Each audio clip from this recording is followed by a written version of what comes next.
Sir, ಕರ್ನಾಟಕದಲ್ಲಿ ಕನ್ನಡವನ್ನ ನಿರ್ಲಕ್ಷ್ಯ ಮಾಡ್ತಾ ಇರೋದೊಂದು ಉದಾಹರಣೆ ಇಲ್ಲೇ ನಾನು ಹೇಳೋದಲ್ಲೇ. ನೀವು ಹಾಕಿರುವಂತ ಶಲ್ಯಗಳ ಮೇಲೆ ಕನ್ನಡ ಇಲ್ಲ. ನೀವು ಕನ್ನಡದ ಬಗ್ಗೆ ಕನ್ನಡಕ್ಕೆ ಒಂದು ಪ್ರಾಮುಖ್ಯತೆ ನೀಡ್ತೀರಿ ಅಂತ ಹೇಳ್ತಾ ಇದ್ದೀರಿ. ಇದೆಲ್ಲವೂ ಉತ್ತರ ಭಾರತದ ಭಾಷೆಯಿಂದ ತಾವು ಹಾಕಿರುವಂತ ಶಲ್ಯಗಳು. ಆಯ್ತು ತಂದೆ, ಇವಾಗೆ ಕನ್ನಡ ಹಾಕೋತೀನಣ್ಣ. ಒಂದಣ್ಣ, ನಾವೆಲ್ಲ ಒಕ್ಕೂಟದ ವ್ಯವಸ್ಥೆಯಲ್ಲಿ ಬದುಕ್ತಾ ಇರ್ತೇವೆ ಜನ. ಕನ್ನಡ ಒಂದು ನಿಮಿಷ ರೀ ಪ್ಲೀಸ್. ನಾನು ನೀವು ಹೇಳಿದ್ರೆ ನಾನು ಒಂಚೂರು ಹೇಳೋದು ಬಿಡ್ರಪ್ಪ. ನಾನು ಭಾರತ ಸರ್ಕಾರದ ಮಂತ್ರಿ ಅಪ್ಪ, ಅಲ್ಲೇ ರಾಜ್ಯ ಸರ್ಕಾರ.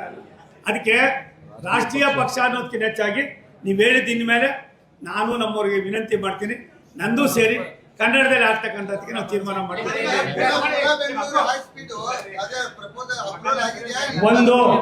ಒಂದು ಪುನಃ ಬೆಂಗಳೂರನ್ನ ಮಾಡಬೇಕು ಅಂತ ನಾನೇ ಸ್ವತಃ ನಮ್ಮ ಮಂತ್ರಿಗಳ ಜೊತೆಯಲ್ಲಿ, ನಮ್ಮ ಅಧಿಕಾರಿಗಳ ಜೊತೆಯಲ್ಲಿ, ನಮ್ಮ CRB ಜೊತೆಯಲ್ಲಿ, ನಮ್ಮ ಬೋರ್ಡ್ನವ್ರ ಜೊತೆಯಲ್ಲಿ ಚರ್ಚೆ ಮಾಡಿದ ಮೇಲೆ ಮೊನ್ನೆ ತಾನೇ ಸನ್ಮಾನ್ಯ ನಮ್ಮ ಮಂತ್ರಿಗಳಾದ ಹಿರಿಯರಾದ ಪ್ರಹ್ಲಾದ್ ಜೋಶಿ ಸಾಹೇಬರು ಅದಕ್ಕೆ ಈಗಾಗಲೇ ಹೇಳಿದ್ದಾರೆ, ಮಾಡಿದ್ದಾರೆ.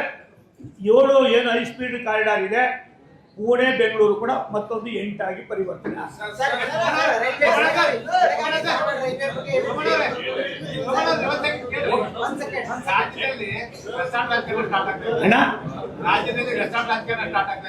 ಅಂದ್ರೆ ಅಣ್ಣ ಯಾರು ಮಾತಾಡ್ಬೇಡ್ರಪ್ಪ ಪ್ಲೀಸ್.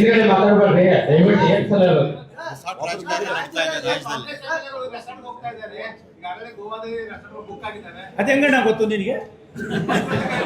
ನಂಗೆ ದೇವರಣ್ಣ ಗೊತ್ತಿದೆ. ನಾನು ಬೆಂಗಳೂರಿಂದ ಬಂದಿದ್ದೀನಿ. ಒಂದು ನಿಮಿಷ ಅಣ್ಣ. ಒಂದು ಕಾಂಗ್ರೆಸ್ಸು ನೆಲ ಕಚ್ಚಿದೆ, ಆಡಳಿತ ವ್ಯವಸ್ಥೆ ಹಳಿ ತಪ್ಪಿದೆ. ಏನು ಬಡವರಿಗೆ, ಸಾಮಾನ್ಯರಿಗೆ, ಮತ್ತೊಬ್ಬರಿಗೆ ನಿರೀಕ್ಷೆ ಇತ್ತೋ ಎಲ್ಲವೂ ಕೂಡ ಗಾಳಿಯಲ್ಲಿ ತೂರ್ಬಿಟ್ಟಿದ್ದಾರೆ.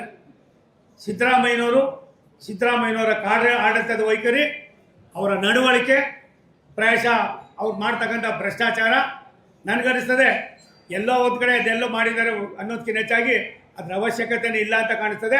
ಇನ್ನೊಂದು 5-6 ತಿಂಗಳಲ್ಲಿ ಎಲ್ಲ ಈಚೆ ಬಂದು ರೋಡ್ನಲ್ಲಿ ಇವಾಗೇನು ಅಲ್ಲೋ ಇಲ್ಲೋ ಬೈದಾಡ್ತಾ ಇದ್ದಾರೆ.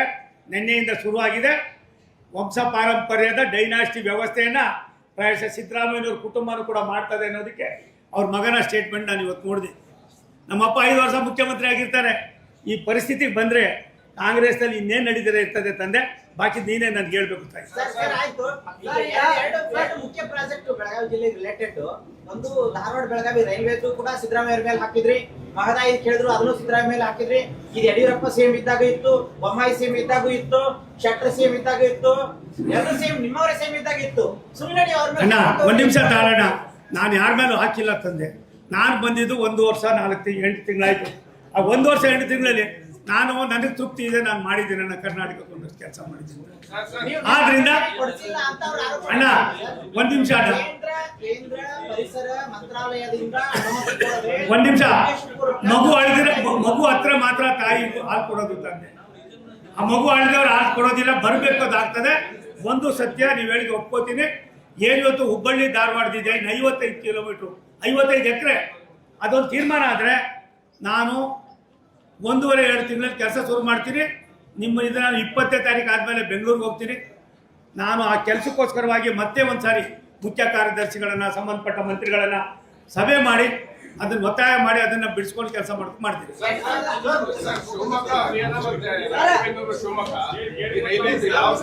ನೋಡಿ, ಶಿಕಾರಿಪುರ, ಶಿವಮೊಗ್ಗ, ರಾಣಿಬೆನ್ನೂರು ಮಧ್ಯದಲ್ಲಿ ಈಗಾಗಲೇ ಒಂದು ಹಂತಕ್ಕೆ ಬಂದ್ಬಿಟ್ಟಿದ್ದೀವಿ. ನಮ್ಗೆ DPR ಆಗಿದೆ. ನಮ್ಗೆ ಅಕ್ವಿಜೇಷನ್ ಮಾಡಬೇಕಾಗಿ ಬರೀ ರಾಣಿಬೆನ್ನೂರು ಮಾತ್ರ.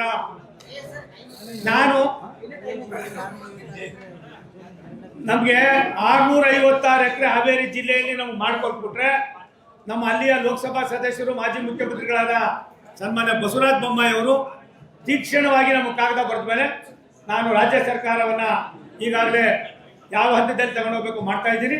ಅದನ್ನು ಕೂಡ ನಾವು ಕೆಲಸ ಶುರು ಮಾಡ್ತೀವಿ ಸರ್. ಧನ್ಯವಾದಗಳು ಸರ್, ಧನ್ಯವಾದಗಳು.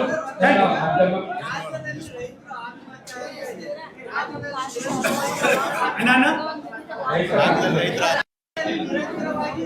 ಆತ್ಮಹತ್ಯೆ ಆಗತೈತಿ. ಆದ್ರೆ ರಾಜ್ಯ ಸರ್ಕಾರ ಅಲ್ಪಸಂಖ್ಯಾತ ಅಭಿವೃದ್ಧಿ ಮಾಡ್ತಾ ಇದೆ. ಆದ್ರೆ ರೈತರ ಸಾಲ ಮನ್ನಾ ಮಾಡ್ತಾ ಇಲ್ಲ. ಅದೇ ಸಿದ್ದರಾಮಯ್ಯ ಆಡಳಿತದ ಕಾರ್ಯವೈಖರಿ. ಸಿದ್ದರಾಮಯ್ಯನವ್ರಿಗೆ ರೈತರು ಬೇಕಿಲ್ಲ, ಅಲ್ಪಸಂಖ್ಯಾತರು ಮಾತ್ರ ಬೇಕಿರೋದು ಅವ್ರಿಗೆ. ಆದ್ರಿಂದ ಸಿದ್ದರಾಮಯ್ಯನವರ ಕಾರ್ಯವೈಖರಿ ಯಾವ ಮಟ್ಟಕ್ಕಿದೆ ಅನ್ನೋದು ನೀವೇ ಅರ್ಥ ಮಾಡ್ಕೊಳ್ಳಿ. ಇದು ದುರಂತ, ಇದು ಒಂದು ದೊಡ್ಡ ದುರಂತ. ಹೆಚ್ಚಿನ ವಿಡಿಯೋಗಳಿಗೆ ಪ್ರತಿಧ್ವನಿ ಯೂಟ್ಯೂಬ್ ಚಾನೆಲ್ ಸಬ್ಸ್ಕ್ರೈಬ್ ಮಾಡಿ, ಬೆಲ್ ಐಕಾನ್ ಕ್ಲಿಕ್ ಮಾಡಿ.